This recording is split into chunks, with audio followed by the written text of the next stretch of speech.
Welcome to Papa Junk Shop. Well, I got her up today just before dark, so now we're waiting for some wind. Okay, next day I'm up on the roof, still waiting for some wind. Getting a little bit of stir. Not enough to do anything though, I don't think, but maybe. Hey, move a little bit. Hey, wow, I can't believe the timing. Alright.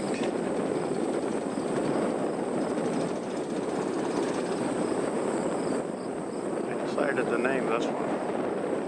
You know, it's got the smart drive. I decided to call it the smart mill. But or not, I don't know.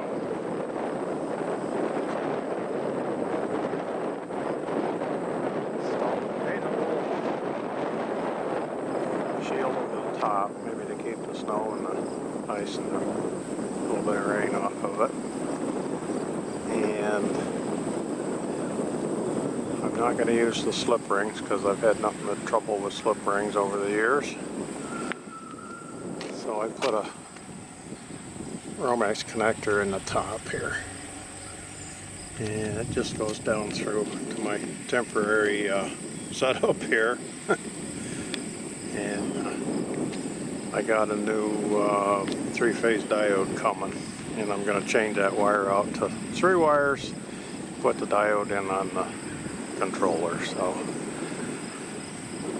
let's get on in the garage and see if it's actually making anything. I doubt it going that speed, but we'll go look.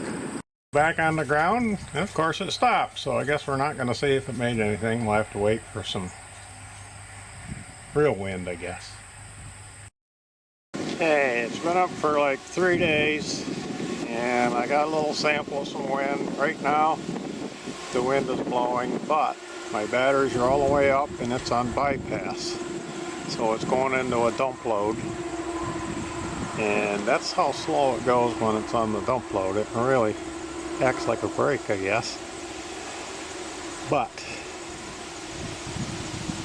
I've come to the conclusion that I'm going to cut that stator in half because it holds it back too much when it's charging, and it doesn't get enough RPMs to really work well. Very similar to what was happening with the water wheel when the smart drives are on there. So, but I wanted to get it up and get a feel for it and see what it was going to do. So I'm going to be taking it back down and splitting that stator in half, paralleling it, then we'll see how it performs. And another thing, there's 1 RPM where I get a little vibration, and I'm blaming it on that plastic piece that's in behind. So I'm thinking about maybe putting that back in the lathe and taking away the biggest share of it and just leave a small part of the sleeve with the spline head on it. So get those two problems addressed, perfectly good. While I was out there filming that, the wifey come out. She was hanging some clothes up. We got a clothesline in the garage, and she says, "Come here, I got some comments to make for this video too." So okay. Here she goes. To all the people that commented, I love my husband dearly, and I would be devastated if I lost him because we do everything together. As you can see, I just don't like what he does, but I love him, so, and I just want him to stay around so I can just irritate him. Thank you for watching. You know, the windmill's back down in the garage. I got that big hub turned down to a lot smaller size. And I started to cut the stator into 2 sections and parallel them. And I was very disappointed to find aluminum wire. So I don't expect this to last long, but at least I'll have an idea how it'll perform with it done like this. So Can always rewind it with some copper when it expires. So gonna do the best I can and hope for the best, see what happens. I've got the 3 tied together here. I've physically got them twisted as tight as I possibly can, and I am going to use some deox on it, and then I'm going to heat shrink it. So the other ones I haven't quite decided what I'm going to do to get a copper wire joined on. I don't know. They used a terminal strip deal on the other thing, but that wasn't going to be out in the weather, so to speak, so I'm not sure what I'm going to do here.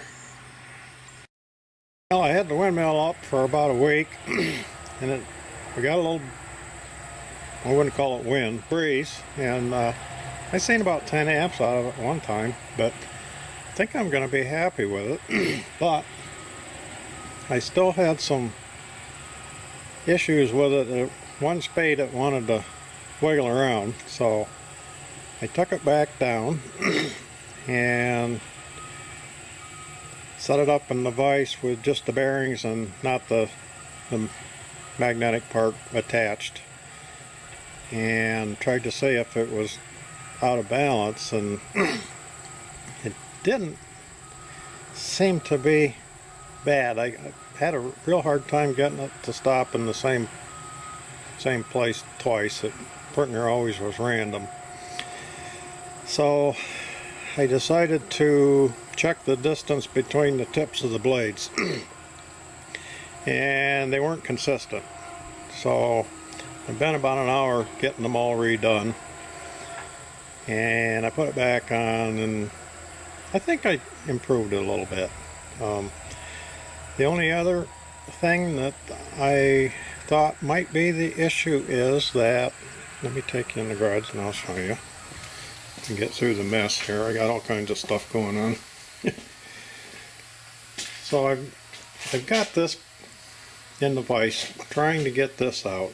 I've been probably an hour or so. This is the post that drops down in the tower, and it's pretty short. And it's, how many years old? A lot older than me, probably. And I'm getting some slop in it, I guess.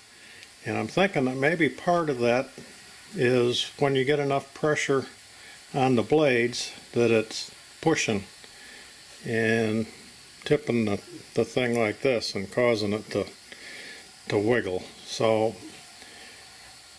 I've been heating and beating and squirting and everything I can think of to try to get this out.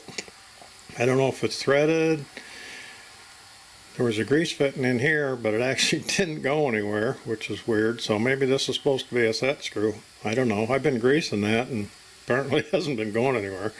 Anyways, I haven't any luck getting it out. So I think I'm to the point where I'm just going to cut it off, and then I'll cut a slit in it this way, and then I'll chisel it out.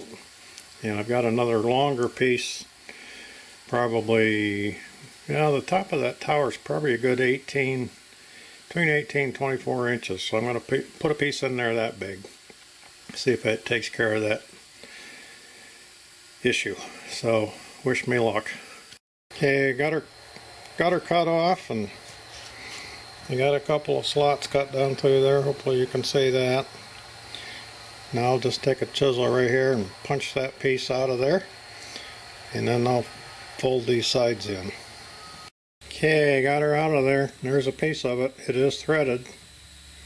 It's 1-inch pipe, heavy wool. Let's see. There, hopefully you can see the threads down in there. There's a bit of a clear area, and then the threads start, so that gives it, the threads will hold it in place, and then the pipe fits really tight right around here, so you don't have to worry about the threads being a weak point, breaking off. So it's going to have some anti-seize on it when it goes back in there. And I believe that this is supposed to be a set screw. It's always had a grease fitting on there. It was that way when I got it, so it's going to have a set screw in there when I'm done. And I've got a piece right here all ready to go. And it'll just go, yeah, if I hold the camera so you can see, you know. It just screws right in there, just nice as pie. There, she's snuggled up. And that'll give me a lot more surface there, so it shouldn't be rocking around on that little short stub. Been up for a day, and of course no wind, so we don't know if my balancing and replacing that pivot helped or not. So it's been quite a while since I had any update on how this project was coming, so I guess we'll call this one a video, and I'll let you know later how well it works. So if you haven't subscribed, please do. If you liked her, give me a thumbs up. Thanks for watching, and we'll see you next time.